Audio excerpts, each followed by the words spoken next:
조선야담 이야기 시작합니다. 옛날 옛적 시골에 사는 한 총각이 머슴살이를 하다 화가 잔뜩 나 말했습니다. 나도 어엿한 사람인데 부모에게 물려받은 재산 없다고 괄시받고 여기서 고약한 최영감 잔소리나 듣자고 태어난 것은 아니지. 허구한 날 이렇게 머슴살이나 하고 살아서 어디 평생에 한번 허리나 제대로 펴겠어? 재광아, 오늘은 또 뭐 때문에 그렇게 화가 난 것이야? 아니 어제는 분명 이 밭을 갈라 해서 갈아놨더니 오늘은 왜 이 밭을 먼저 갈아놨냐 딴소리니. 내 아는 소리 아니겠어? 영감이 노망이 들었나? 재광아? 주인 영감 듣겄다. 그만 좀 해. 아 들으라면 들으라지. 죽을 둥 살 둥 일해봐야 달에 콩 서말밖에 안 주면서 일은 죽으라고 시켜대니 어디 살겠냐고. 재광아, 최영감 온다. 최영감. 어디? 놀란 재광이 고개를 이리저리 돌려 살펴보다 뒤돌아보니 바로 뒤에서 최영감이 매서운 눈빛으로 재광을 노려보고 있는 게 아니겠습니까? 순간 재광은 얼굴이 빨개지더니 언제 그랬냐는 듯이 최영감을 향해 공손히 인사하고 말했습니다. 아이고 영감님 오셨습니까? 잠시 쉬는 틈에 제가 이웃골 박영감 이야기 좀 하고 있었습니다. 이웃 고을에 박씨 성을 가진 놈이 어디 있더냐? 자네, 네 영감님. 당장 우리 집에서 나가게. 그동안 일한 품삯은 바로 줄 터이니 아니 무슨 그런 섭한 말씀을. 나같이 노망든 영감 밑에서 어찌 일을 하겠는가? 당장 나가게. 재광은 그렇게 최영감의 집에서 쫓겨난 신세가 되어버렸지요. 참내 나가라고 하면 내가 매달릴 줄 알았나? 에이 잘 먹고 잘 살아라.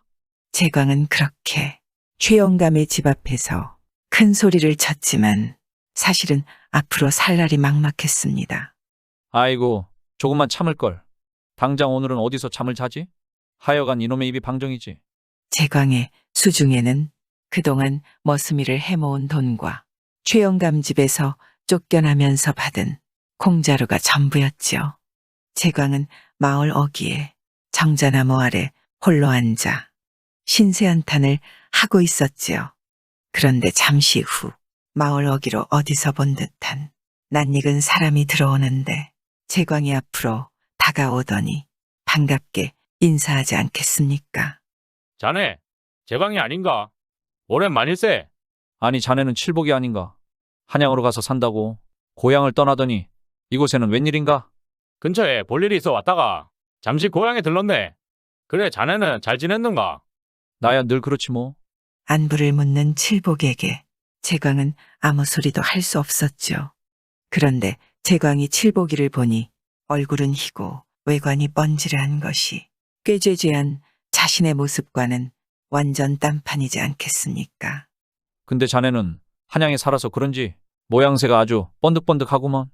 자네도 이 시골 청구석에서 힘들게 살지 말고 한양으로 가서 머슴살이라도 하는 게 100배 나을 것일세. 나보게 머슴을 살아도 어디 손에 흙이나 한 줌 만지는가? 그저 높으신 주인 영감 심부름이나 다니고 세경이나 받으니 몸이 고될 일도 없고 세상 편하고 좋지 않겠는가? 거기에 한양에 가면 어찌나 이쁜 처자들이 많은지 자네도 구경이나 한번 가보시게. 칠복은 그렇게 재광 앞에서 한참을 한양 자랑을 하다 돌아갔으니 그 말을 들은 재광도 생각했지요. 그래 나도 한양으로 가자. 여기서 이렇게 거지꼴로 살바해야 한양으로 가서 살아보자. 재광은 그 길로 가진 돈 전부를 들고 한양으로 향했습니다. 그리고 한 달여 만에 한양에 도착한 재광은 한양 땅을 보고 입을 다물지 못했지요. 사람 많지, 물건 넘쳐나지, 볼거리 수두룩하지. 한양은 어리숙한 시골 총각에게는 그야말로 신세계였습니다. 와 한양에는 없는 게 없구나. 정말 칠복이 말대로 양반댁 머슴살이를 해서라도 한양에 살아야겠다. 재광은 일할 곳을 찾아 나섰지요. 하지만 한양이 어디 그리 호락호락한 곳이겠습니까? 재광은 일할 곳을 찾아 한양 구석구석 안 가본 데가 없었지만 아무도 허름한 차림의 시골 사람을 거들떠보지 않았지요. 그러는 동안 재광은 한 가지 배운 것이 있었습니다. 쥐뿔도 없는 빈털털이라도 잘 차려입고 어깨에 활을 메고 다니면 귀한 양반 대접을 받는다는 거였죠. 그래. 한양에서 살아가려면 옷차림새가 번듯해야 하는 거야. 제광은 가진 돈을 탈탈 털어 비단 옷을 사 입고 활을 사 둘러맸지요. 그랬더니 눈길 한 번 안 주던 사람들이 제광을 보며 살갑게 말을 걸어왔습니다.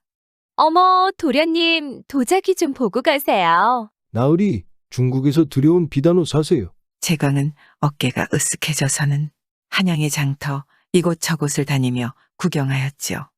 거지도 잘 입어야 빌어먹는다더니 옛말 틀린 것 하나 없네. 제광이 그렇게 비단 옷을 차려입고 어깨에는 활을 메고 한양 이곳저곳을 돌아다니는데 남산골로 가는 길가에 죽어있는 꿩 2마리를 발견하였지요. 아니, 왜 이런 곳에 꿩이 죽어있지? 제광은 꿩 2마리를 화살 하나에 꿰어들고서는 제가 사냥한 것 마냥 들고 다니다 배가 고파 주막으로 들어갔습니다.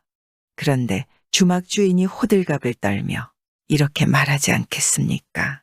어머나, 화살 하나로 꿩 2마리를 잡은 것이에요? 이 나으리가 바로 명궁이구려, 명궁.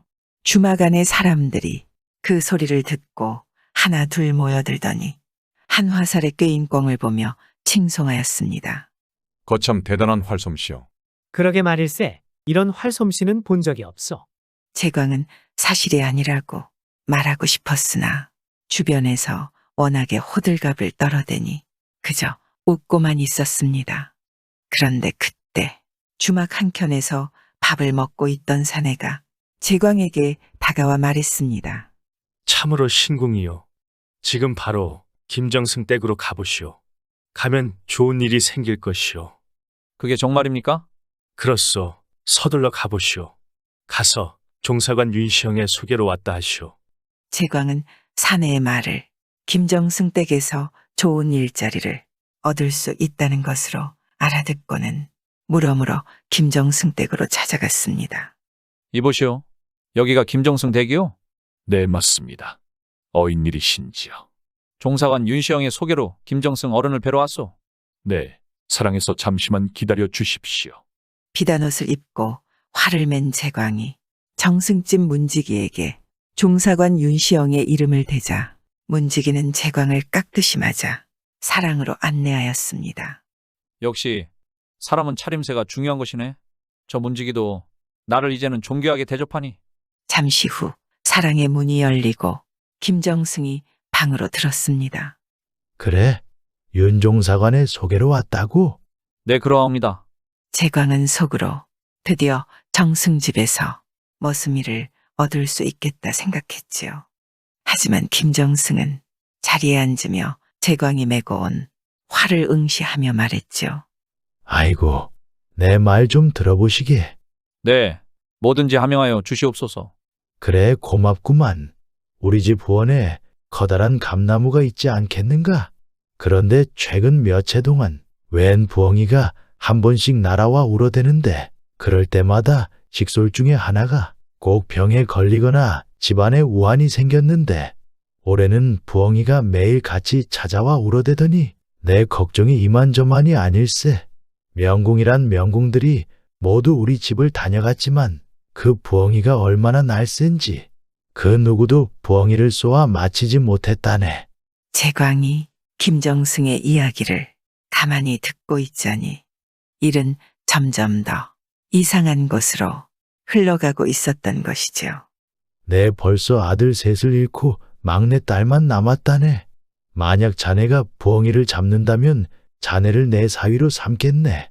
이를 어쩌면 좋습니까? 머슴일이나 하나 얻으러 왔는데 평생 활을 쏘아본 적도 없는 사람에게 활로 부엉이를 잡으라니요. 하지만 제광은 김정승이 사위를 삼겠다는 말에 왠지 욕심이 났습니다. 그래, 못 잡으면 어쩔 수 없는 것이고 혹시나 잡으면 정승의 사위가 될 좋은 기회가 아닌가. 좋습니다. 그까짓 것 제가 잡아보겠습니다. 그래, 윤 종사관이 추천했다니 틀림없이 보통 사람이 아닐 것이라 생각했네. 네, 자네를 한번 믿어보겠네. 걱정 마십시오. 제광은 그렇게 정승에게 찰떡같이 약속하고 손에는 활을 쥐고 후원에서 부엉이가 나타나기만을 기다렸습니다. 그런데 막상 활 시위를 당겨본 적도 없는 제광이 어찌 난다 긴다 하는 명궁들도 못 잡은 부엉이를 쏘아 맞힐 수 있겠습니까? 제광은 후원 한쪽에 앉아 고민에 고민을 거듭하다 무릎을 탁 쳤습니다. 맞아, 부엉이를 꼭 활로 잡으란 법은 없지? 제광은 밤이 될 때까지 멍하니 감나무만 바라보다 옷을 후를 벗고는 온몸에 시커먼 먹물을 발랐습니다. 그러고는 조심히 감나무에 올라 감 하나를 물고는 양팔을 벌리고 있었죠. 얼마 뒤 하늘에서 부엉이가 푸드득 날아오더니 제광의 팔에 살포시 내려앉는 게 아니겠습니까? 순간 제광은 그때를 놓칠세라 양손으로 부엉이를 재빨리 잡아채더니 부엉이의 몸에 화살을 박아 감나무에 꽂아 놓았습니다. 이튿날 아침 부엉이가 옳지 않아 잠을 푹 잤던 김정승이 웬일인가 싶어 후원으로 나와보니 감나무에 죽은 부엉이가 화살을 맞아 매달려 있질 않겠습니까? 참으로 훌륭하고 놀라운 재주로다. 하늘이 내려준 명궁이로구나. 김정승은 기뻐하며 그날로 제광을 사위로 삼았습니다. 그리고 새신랑이 된 제광은 김정승의 막내딸과 알콩달콩 잘 살았죠. 그런데 어느 날 장인 김정승이 싱글벙글 웃으며 제광에게 찾아와 말하지 않겠습니까? 여보게 사위, 곧 활쏘기 대회가 열린다네. 거기서 장원을 하면 무관의 벼슬도 준다니 꼭 나가보도록 하게. 다들 자네가 당연히 조선제일의 명궁이라 하지 않는가? 마른 하늘에 날벼락이지 않겠습니까? 조선 제일의 명궁이라 소문이 났으니 대회에 안 나갈 수도 없고 제광은 어쩔 수 없이 장인의 등에 떠밀려 대회에 참가하게 되었습니다. 그리고 김정승과 제광의 아내도 그 뒤를 따라 대회장으로 구경을 갔지요. 그렇게 활쏘기 대회가 시작되었습니다. 그런데 막상 대회가 시작되니 제광은 깜짝 놀랐습니다. 참가자들이 활을 쏠 때마다 화살이 싱싱 날아가 관역 한가운데에 박히는 게 아니겠습니까? 아, 이제 와서 도망칠 수도 없고 이 일을 도대체 어쩐단 말이냐? 제광은 걱정이 이만저만이 아니었습니다. 그리고 잠시 후 제광의 차례가 되었지요. 그런데 제광은 막상 활을 어떻게 쏘는지 몰라 활시위만 잔뜩 당기고는 손에서 놓지 못하여 마냥 서 있었습니다. 서방님, 얼른 솜씨를 보여주세요. 아내와 장인이 힘차게 응원을 해도 제광이 활시위만 당기고 놓지 않고 있으니 기다리다 못한 장인이 슬며시 다가갔습니다.